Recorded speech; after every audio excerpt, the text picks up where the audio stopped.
Last night, we brought you the story of the lingering trauma affecting so many Israelis since October 7th. Tonight, we turn to Gaza, where the health ministry says nearly 70,000 Palestinians have been killed over the last 2 years of fighting. The scale of the death has been staggering, and the toll on children overwhelming. Tens of thousands killed and thousands left with grievous wounds of war, often treated with near-medieval means due to a lack of supplies. Over the last year, Leila Molana-Allen and our colleagues have followed treatment for some of these children and have this report. A warning, the story includes graphic images that are disturbing.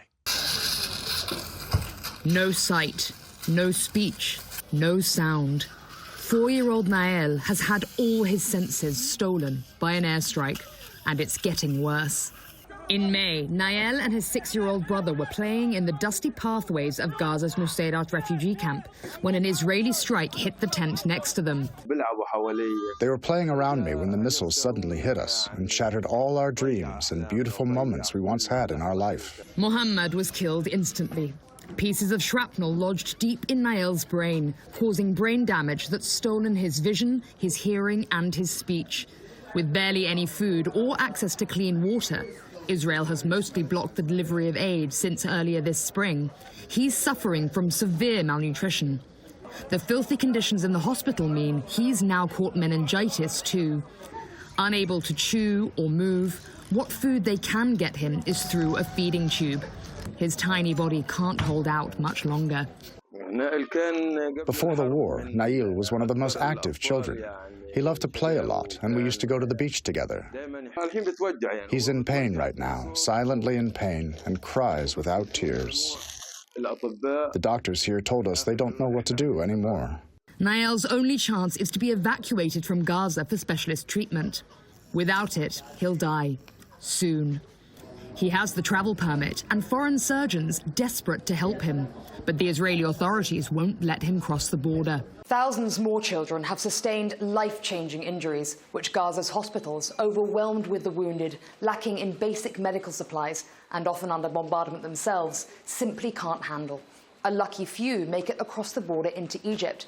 But even there, the most severe cases need specialist help.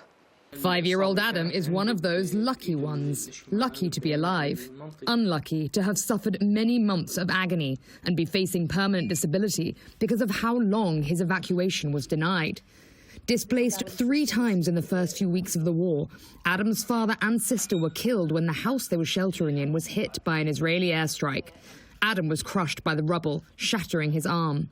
It would have been a fairly simple surgery outside, but with the healthcare system in Gaza in full collapse, doctors could do little for him. I saw many horrific scenes that broke my heart when I entered the hospital. Children with limbs amputated. What did those children do? For 2 months, Adam waited in suffering. 4 times they requested medical evacuation. Each request denied. His arm's condition remained critical. They did daily cleaning operations on his hand without anesthesia. His condition was excruciating. Finally, the border opened and Adam was taken to Lebanon. Because of the delay, he'd developed a chronic bone infection. It was so advanced, he was now suffering from a related brain injury. Adam's surgeon, Ghassan Abu Sitta, is a British-Palestinian doctor who's campaigned tirelessly to bring injured Gazan children to Beirut's American University Hospital, one of the best in the region. The worst thing is that the kids that we're treating the complications of long-term neglect for these injuries that have not been properly treated. Let's put it this way, a friend of mine who's an orthopedic surgeon still left in northern Gaza tells me that half of the amputations that he's doing could have been saved. Those limbs could have been salvaged if they had been treated at the right time. Adam has had to endure more than 60 surgeries on his arm to fix the damage from the infections. It will never be fully functional again. And with his mother severely injured and the rest of his immediate family dead, his mental scars may be just as debilitating. For the rest of his life, he'll continue to relive the horrors he saw. He's witnessed so much pain and loss. The system exists to evacuate and treat these children, but Israel controls who can cross the border to access it. Barely 100 children have managed to leave in the past 18 months. Many die while waiting. A year ago, the world watched in horror as 19-year-old Shaban al-Dalou burned to death, an IV line still in his arm, when Israel struck the Al-Aqsa Martyrs Hospital compound. His father, Ahmad, on fire himself, could do nothing to save him, but he managed to drag his other children from the flames. It was so hard seeing them burning alive. It tears your heart apart, makes your soul ache and breaks you.